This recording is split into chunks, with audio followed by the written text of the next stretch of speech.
All right. Well, thank you, Lucy, for your expertise. We will be having Lucy back again for a discussion later. Hello, everyone, and welcome back to Remembering Tragedies. I am your gracious host, Benjamin Holroyd, and boy, have we got a treat for you today. We have ruminated Rwanda, pondered Parkland, and gandered at the Great Depression, but we have been saving today's topic to end our season with a bang. Before I get into that, I must explain to any newcomers how we do things here. Remembering Tragedies is all about how our society continues to commemorate, honor, and learn from horrible events of the past, and our conversation mainly centers around analyzing our forms of remembrance for their effectiveness. We attack this issue of efficacy by asking members of our team to research different large-scale perspectives and how these particularly partial groups affect the development of remembrance techniques, how they identify with them, and any reflections they may have upon them. We then have representatives from our team experience 4 forms of remembrance with their respective perspectives in mind, and report back their findings through a series of interviews. Then we open it up for a bigger discussion in which the different sides have to come to an agreement on how to consolidate their opinions in the end. And if they don't come to an agreement, well, at this point we have yet to see that happen. Now for what you've all been waiting for. This week's topic for this final episode of our series is, drumroll please, the Holocaust. As the most atrocious genocide this world has ever seen, we thought this would be a perfect fit for our final topic. Over 6 million victims were systematically murdered by a single nation over the course of a few years. The murderers were regular people for the most part, not killers or assassins. This event deservedly has an immense number of remembrances throughout the world, and this number continues to grow, especially as Holocaust references have become rather colloquial in our political climate, often evoking the image of pure evil. So how effective are these remembrances? Because we are unable to analyze all Holocaust remembrances in detail, we have chosen 4 very different ones for experts to analyze. The first is a New Yorker article named Where Germans Make Peace with Their Dead by Burkhard Bilger, a descendant of a member of the Nazi Party. The second is Son of Saul, a Hungarian film by Laszlo Nemes that premiered in 2015, telling the story of a man in Auschwitz concentration camp as he attempts to give a gas-murdered boy a proper burial. The third is a lecture by a professor at the University of Washington about a Seattle-born man named Tracy Strong Jr., who rescued prisoners from the Vichy internment camps in southern France and helped them escape into the safety of Switzerland. Lastly, the Holocaust Center for Humanity in Seattle, an exhibit of artifacts and testimonials from Holocaust survivors. So how effective are these remembrances according to different parties? For our purposes here, we have chosen to highlight 3 major groups, though we do acknowledge there are many more opinions on this topic as well, though not in as great a population as the ones we have chosen. Our perspectives are the victims, the perpetrators, and the bystanders, and these groups are inclusive of their respective descendants as well. All right, so how about we kick off the main attraction? Without further ado, let me introduce our victims representative, Lucy Cutler. Hi, it's great to be here. Great to have you. So first off, why don't I have you state your experiences with your remembrance as a whole? What stood out to you? When remembering, I think it's really important to focus on the victims and their perspective. So many people died in the process, and each story is different, and that's really important to focus on when remembering. I think generalizing can be really harmful and can be considered sort of Holocaust denial. And I think Son of Saul did a really good job focusing on one individual story and really going deep into it, but also it's different than other remembrances in a way that it wasn't a happy ending. It was more of this is the truth, this is how it happened, and this is kind of some of the realities behind the Holocaust. And the Holocaust Center for Humanity also focused a lot on individual stories of survivors, which I thought was interesting compared to other Holocaust remembrances, but especially people who came here to the Pacific Northwest, which I thought was really interesting. All right. So many Holocaust remembrances solely represent Jews as victims. However, history shows that they were not the only victimized groups of the Holocaust. What other groups were there, and how should they be represented in your opinion?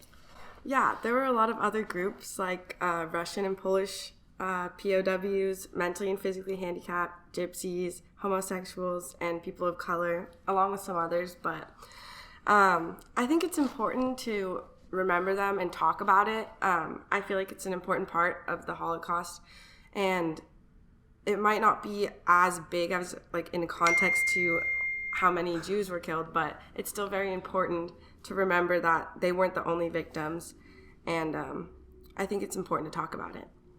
Okay.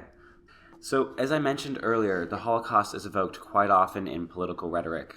How do victims and their families feel about this usage? I think it can be harmful to victims and their families.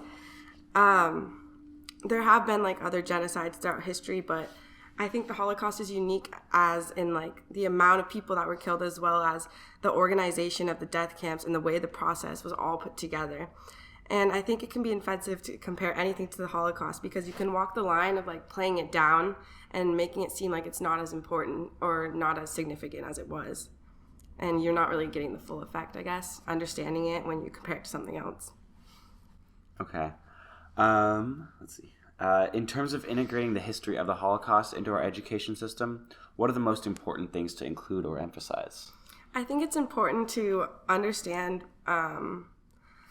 the amount of people that were affected by it, especially not just Jews, but including everyone, and also telling individual stories. I think that's an important thing to teach, because when you get the individual stories, you can like really understand how like harmful it was to each victim, but not like generalize, I guess. And I think that's really important. All right, for our next guest, we have Chris Gimperly representing the perpetrators. Hello. So what was your experience with the remembrances, and what was your general takeaway? So, well, the one remembrance of the Holocaust that stood out the most to me was the Familienaufstellung New Yorker article. It really gives you a good insight into what life was like for the descendants of the perpetrators of the Holocaust and how it took a toll on them too. Because just the burden of guilt that they had to go through, knowing that what the perpetrators did was so evil, it just has a lasting effect to this day. And takeaways, I think just like our remembrance of the Holocaust in reference to the perpetrators is actually more thorough than what I expected, but it still feels like it's lacking in a bit of a way that we'll get into. Okay. So many remembrances emphasize German participation in the Nazi regime. In your opinion, is this proper representation? And if not, how should it change? Looking at it as participation is actually a perfect way to remember it. It was more than just the Germans, and it's important to remember that, but participation is what was going on. People in Germany and in other countries that participated in these heinous acts wouldn't have started these actions if on their own. It took the catalyst of the Nazi Party to do it, and once the trend was set, people just fell in line and participated. A large amount of shame is associated with being a descendant of Nazi members. How does this affect the lives of these people? So as I mentioned earlier, the Familienaufstellung article from the New Yorker, it really gives good insight into how it's affected the descendants of perpetrators of the Holocaust. And there was just a mass psychosis going on in Germany during what they call the Nazizeit, just the time of the Nazis. And the burden of guilt, they just wanted the burden of guilt to be lifted off of them. So they had to understand what was going on. And in Familienaufstellung, we get a really good view of how the war took a toll on these descendants, such as how the child soldiers have PTSD or even completely block out the memories of being in the Second World War, or the children who remember their villages being raided by Russian American armies, or just people who grew up having to live with the guilt, knowing that the country they love now had committed such atrocities in the past. But it can be seen through the insanity of the meeting that happens in Familienaufstellung that the shame and the trauma of the Second World War still lives on in the people of Germany to this day, and the people of neighboring countries that were involved with the Germans. Because of this guilt that you mentioned, a lot of countries that collaborated with Nazi Germany are attempting to rewrite or silence their part in the horrors that occurred. What is the purpose of this, and what is your opinion on it? Well, for the most part, countries just wanted to cover up. They wanted to take the guilt away from the people and from the people in charge. And in Poland and Hungary, like, the citizens of those countries, they carried out pogroms, sometimes even before the Nazis arrived.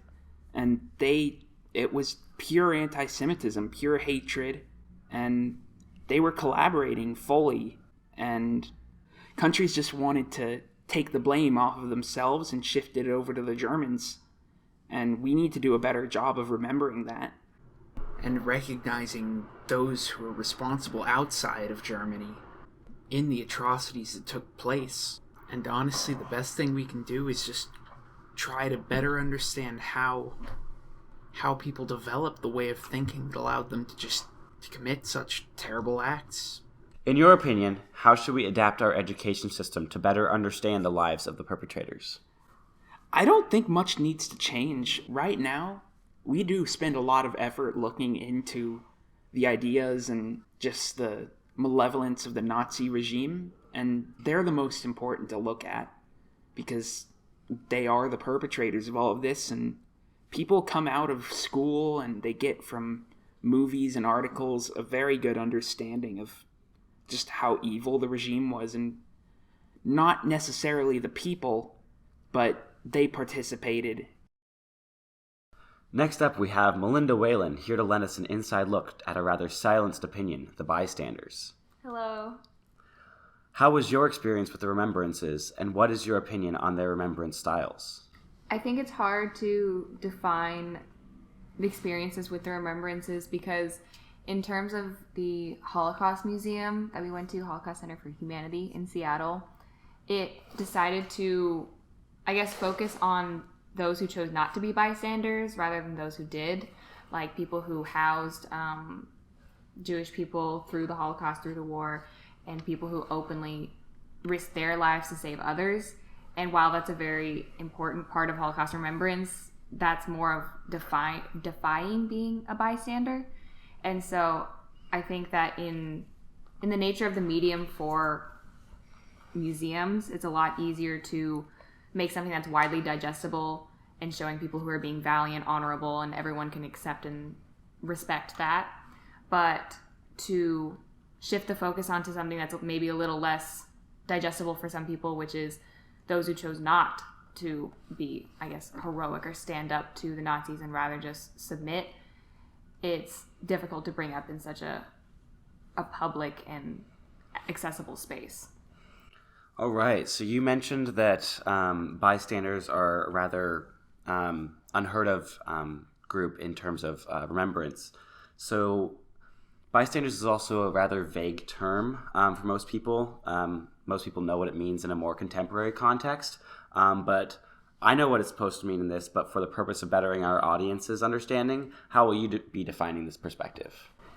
For the purpose of this discussion, I will be defining observers and bystanders as people who aren't actively involved in the physical elimination of Holocaust victims, which purposely excludes collaborators like domestic police forces or pogrom participants, because I want a sense of fluidity between victims, perpetrators, and observers and bystanders, just so that there isn't this hard definition that every single participant in the Holocaust has to be put into.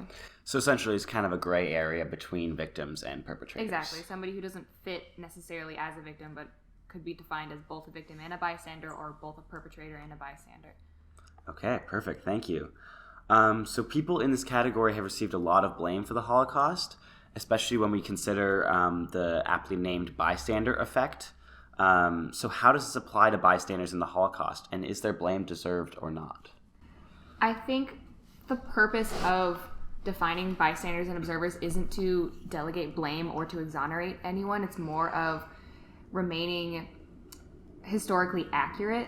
And so there is such a, I guess, culture around the Holocaust of needing to define perpetrators and victims separately, and observers and bystanders are this central group of people who don't really get blamed, but also don't get the same, I guess, victimhood as people who are acting in proper victims. And so I think that the bystander effect, or allowing people to be harmed, is kind of a difficult, as you said, a more modern concept to apply to a historical event, which is, it seems a little disrespectful to retroactively apply a modern concept to an event that happened so long ago. Well, not even that long ago, but I think that in trying to box people into a bystander effect or delegate blame to people who are experiencing something that had never been experienced before, I feel like we're almost looking down at them from a superior perspective now, because we know that the bystander effect exists and that what they do has an effect. But for people then, they had a choiceless choice, I would say. Okay. So keeping with this idea of this gray area between victims and perpetrators, a lot of bystanders also suffered through the Holocaust. And a lot of bystanders and their descendants are rather angered that they're not included in Holocaust remembrance. So what is your opinion on this? I think in terms of Holocaust remembrance and bystanders, it's a lot of times not addressed in museums, but it's also, I think it is really well addressed in the movie Son of Saul, because there are a lot of scenes of you could define as bystanders. Even the main character, Saul, who technically doesn't actively participate in the physical elimination of Holocaust victims, but he does clean the showers, he does, collect the clothing after they're gone, he does give the Germans the valuables found in the clothing, and you can technically call that complicity, or you can call him a bystander, which is, it's difficult to define. And so in remembrance, and people wanting to be remembered as bystanders or to be exonerated from blame of the Holocaust, it's difficult, because then where is the line drawn when you have Holocaust remembrance and you're trying to define the bystander legacy or to remember the bystanders in a certain way, but it's impossible because bystanders are so fluid and they move between, at times being a victim like Saul, a victim of the camps, being forced to work in the Sonderkommando, but then he moves more into a perpetrator where he purposefully, obeys German orders and cleans the gas showers and things like that, shovels coal into the crematoriums. And so it's hard to give bystanders this same level of specific remembrance that we give victims and perpetrators. And so I think that is always going to be a source of conflict because they're so unique. All right. So getting into kind of the education of the Holocaust, as you had mentioned before, bystanders are pretty much largely forgotten in terms of the teaching in schools and in a lot of remembrance sites. So should the bystander perspective be taught, or is it right to leave them out of Holocaust education for the most part? I think we acknowledge that the bystander opinion is hard to digest for a lot of people. As I said earlier, it's left out of museums because it's so intangible and undescribable. And so I think that's why the reason that we are uncomfortable with it is because it's not able to be defined, and that's precisely why we should start to at least try to integrate it into modern education. And there isn't a necessity to be like, today is bystander day. No, it's more like even reading memoirs or going to museums and noticing that there is an absence of a bystander perspective is starting that conversation on bystander remembrance. So I don't think that there's a necessity to define it the way that we define victims and perpetrators, but I think there's a necessity to, if not teach that, there were other people who were neither victim or perpetrator or were both, and to sort of more point out the absence of their narrative at first. If it such a small thing, you can just be, there are people who didn't do either of these things. Just like putting that seed, I guess, in there in education just already gets people thinking. And I think it engages in like a larger conversation of noticing both what is in Holocaust remembrance and what is not, and how we can reconcile, all of the legacies of the Holocaust while still being historically accurate. Okay. So we will be having a debate later in this episode, and so your position will be somewhat of a halfway point between the opposing victims and perpetrators sides. So how does your perspective overlap with the other two, and on what issues are you alone in your beliefs? I think I think that in a debate between two sides, being the middle point sounds like it's going to be the easiest, but also in a debate, it just sounds like I'm moving between both perspectives. I'm like, well, you're both right. So in that, I feel like a lot of times I'll be alone in trying to accept both opinions at the same time, and for them to allow, because there is going to be conflicting ideas that overlap with each other and can't exist at the same time. And I guess my argument is going to be that they can exist at the same time. And one person can be a perpetrator while still being a victim, or be a bystander, or be all three. And so in that, I think I'll be alone. But I mean, the general perspective that I'll overlap with them will probably be just the importance of remembrance and how that is like seen today, or rather how it's not seen, and what's missing from Holocaust education. And I guess my perspective will be more that there needs to be more fluidity, and maybe for both of them it's going to be more definition, more specificity, more respect to either side. But I think we're all going to generally agree on that there needs to be development in Holocaust education in the modern education system. All right. Well, thank you, Melinda, and we'll be right back for that big discussion in just a second. All right, so now we're going to open this up to some unscripted discussion between all three of our researchers. And I'm going to ask some general questions about Holocaust remembrance, and they are allowed to just chime in with their opinions at any point. And this could end up as a big argument, and this could end up as a very civil discussion, and we'll have to just wait and see. So, in your opinions, is Holocaust remembrance successful? As of right now, I don't think it is successful enough to be considered modern Holocaust remembrance. There is a lot of remembrance from the past in terms of memoirs, and I feel like Holocaust remembrance depended very heavily on testimonies, memoirs, as are in the speech or the talk by Christopher Browning, and he's talking about the perspective of Tracy Strong Jr., and in the museum about very specific individual accounts.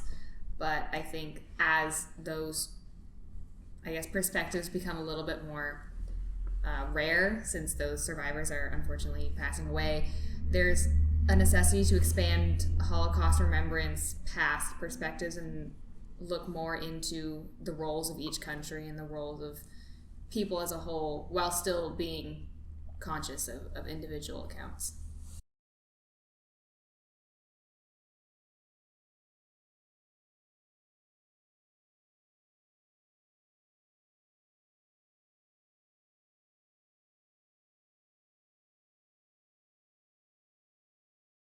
Right, I agree. I think we could do better. I think it's important to educate younger generations on the Holocaust and like more detailed accounts, not just like the broad like Jews died, Germans did it. I don't think that's effective, and I think remembering it is a large part teaching it. So I think that's really important. Yeah.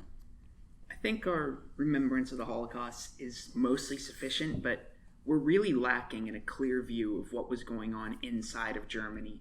Our view of just the life of regular civilians is really murky, and we need to better understand why people were so driven to, in droves, sign up for the Nazi Party when just years before it was a minority party and widely held in disdain by the populace. Yeah. All right. So how do you all think that your perspective should be represented in these Holocaust remembrances, and how should they be emphasized more and what should be emphasized less? I think there needs to be less emphasis on defining certain countries or people as victims, bystanders, observers. So in a way, I think that having 3 separate perspectives is counterintuitive. And I think that there's more of a necessity to understand all 3 perspectives in almost, I guess, in equal, because a lot of times in remembrance, it's very easy to focus on victims and focus on those who suffered.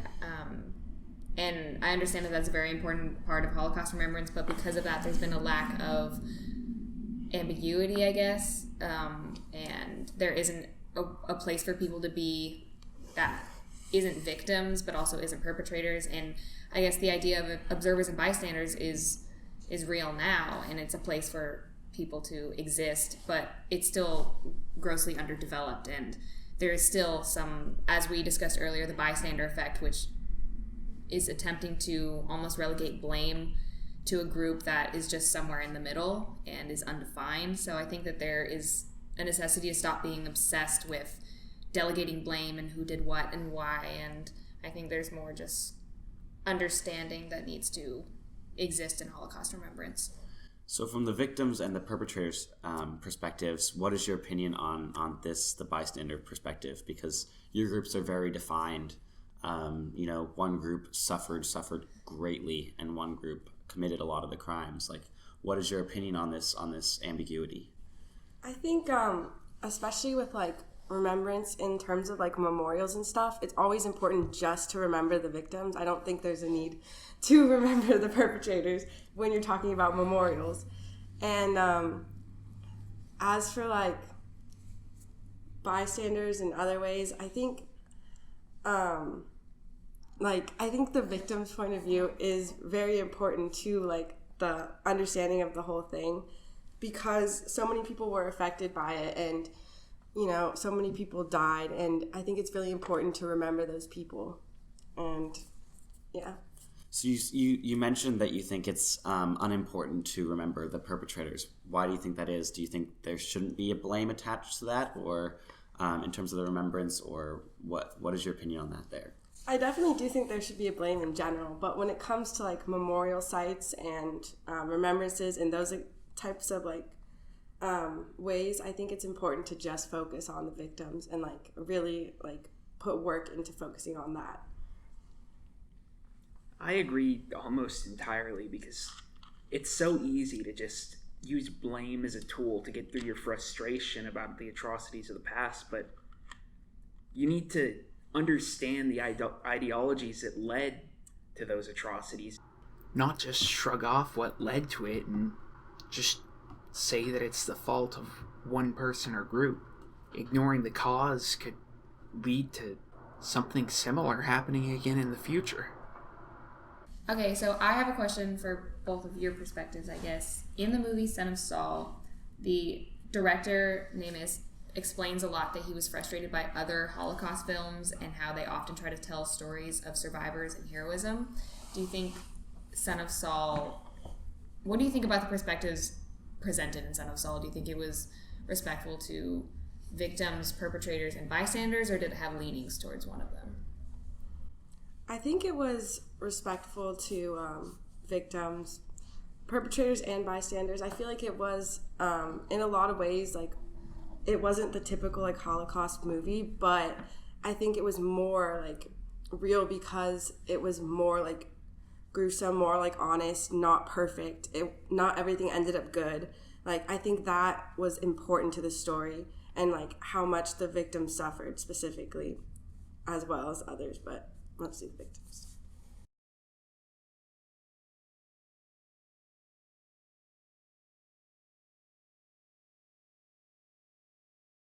With regard to what you asked, Son of Saul really did do a great job, and it's not really important to respect the bystanders or the perpetrators because they are carrying out an atrocity, especially in the film with what they're doing.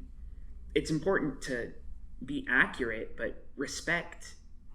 I mean, if you've seen the movie, they're kicking people into a live fire, often still alive, or they're trying to shrug off the humanity of somebody by just putting him up as a caricature of his own religion and the traits that, in their own prejudice, they've already ordained them to always display.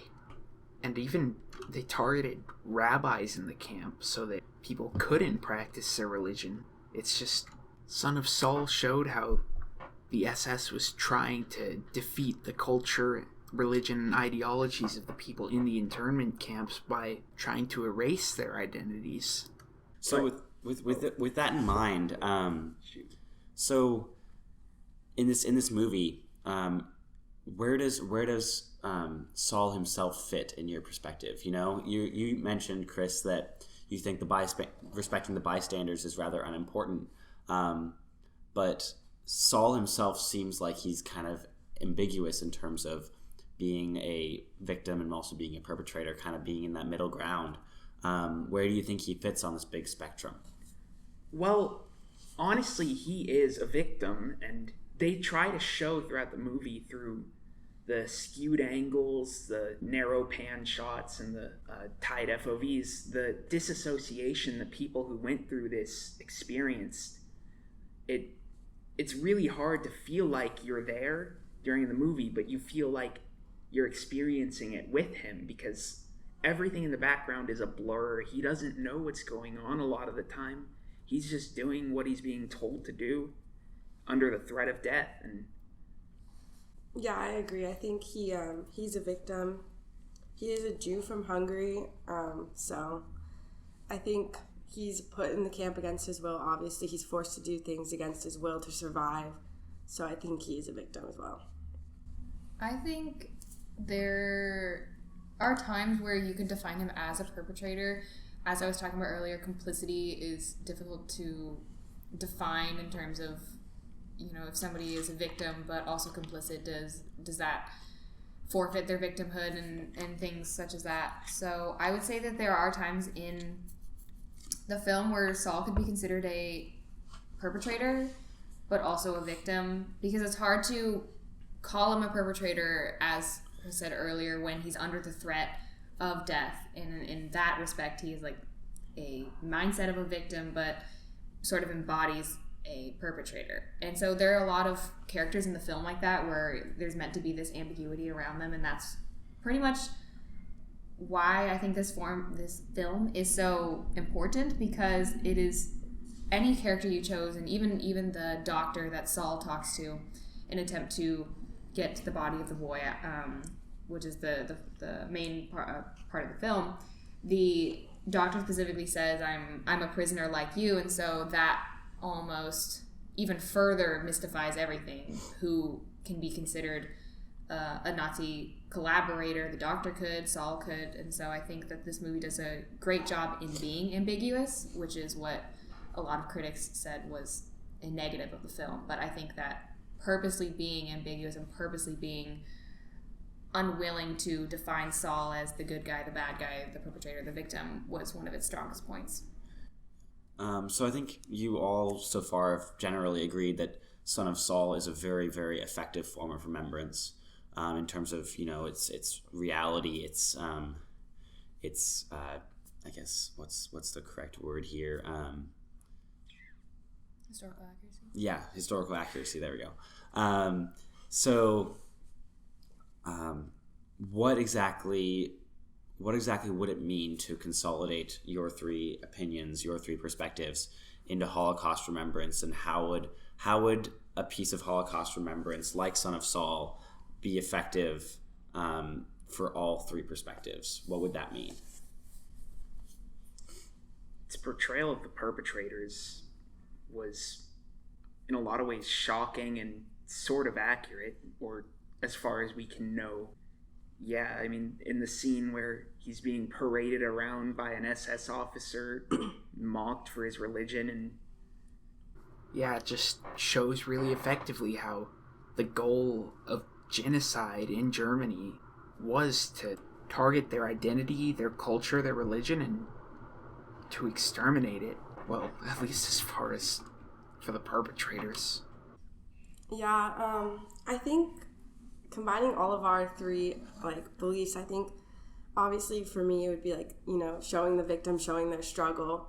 But for Chris, it would probably be like perpetrators showing like why they're doing what they're doing, maybe like what's behind it, like guys like Himmler, Hitler, like who are in charge, like why are they doing what they're doing, But then also for a bystander perspective, I guess it would be like civilians. I'm not really sure, like people who aren't really involved but are still like not helping in any way. I think that would like combine all three of our perspectives into like one movie, but it's kind of hard to do because this movie took place in the concentration camp, so it's kind of hard to have like bystanders when everyone's kind of involved. So I think I'm content with the way that observers and bystanders are portrayed in this film. I don't think that there needs to be, bringing in other, village people or people who are outside of these concentration camps. And the one person that is outside of these concentration camps is the Polish boy at the end of the film, who ends up informing the Nazis and getting all of the characters killed. And so I think even though he has a screen time of approximately 30 seconds, I think that the little boy at the end of the film is especially potent choice on the part of Nimitz, the director, because it shows that even outside of the camps there exists still the discrimination that made the Holocaust possible. And so there is a lot of characters in this film that are seemingly underdeveloped or not really discussed, because Saul is always walking around the camp meeting different people who have maybe one or two lines, but I think that's the strength of the film, is that it doesn't focus too much on defining somebody as this is the perpetrator and this is the victim and Saul is this and this is how he fits into it. So I think that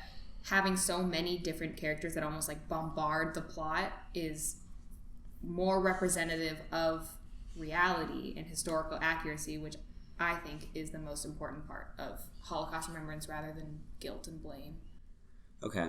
So Son of Saul is a rather detailed, rather specific story in terms of the Holocaust, and it's very good at its historical accuracy, and that's why it's so effective for all three perspectives here. But if we're going to take a much broader look at it, if we're going to talk about a Holocaust remembrance site, such as the Holocaust Center for Humanity here in Seattle, or something around the same idea, how would that look in terms of manifesting something that would respect each perspective and be successful in its remembrance? I think from my perspective, it is more beneficial to, because I know that the Holocaust Center for Humanity in Seattle leaves out bystanders, as I said earlier, and I think that it's more beneficial to do that, to leave it out entirely, than to haphazardly try to incorporate something that will end up being disrespectful. And so I think that there is first a discussion needed to be had, I guess, internationally, which sounds a little, naive, but internationally, about how do we define bystander, and is that important to people? Like, do they want to be remembered, or would they rather just have this ambiguity that allows people to move between our perspectives? And so I think the difficulty about having a Holocaust remembrance site that discusses bystanders is that it is so undefinable that to put anything up or to make any comment on it is essentially going to be short in some way or another. Yeah, I kind of agree. I think it's hard to show that in the remembrance. I think it's important to show some perspectives of the victims' lives, and also what the perpetrators were doing, I guess. If you really want to get a full perspective of the Holocaust, you kind of have to understand both sides. So I think it's important to see that, both what they were doing and how the people were being treated on the other side of it. Yeah, at the risk of sounding like a broken record, in Holocaust remembrance, you need to understand what was going on with the victims, but importantly for the perpetrators, you need to just understand how they got to that point and where the ideology came from that led to that kind of atrocity. And with regard to the Holocaust Center for Humanity, the the notebook containing Japanese katakana and the biography book for the cigarette cards, it really shows that they were trying, like, the focus of the German regime at the time was preparing for war, and that's important to remember. All right, well, it seems like we've reached somewhat of a consensus there. So that'll be the end of our discussion. All right, well, thank you, all three of you, for coming in and for discussing this with us. And we will see you next week.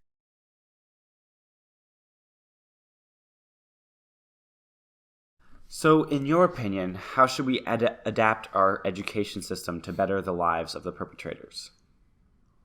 Wait, better the lives of the Or perpetrator? what?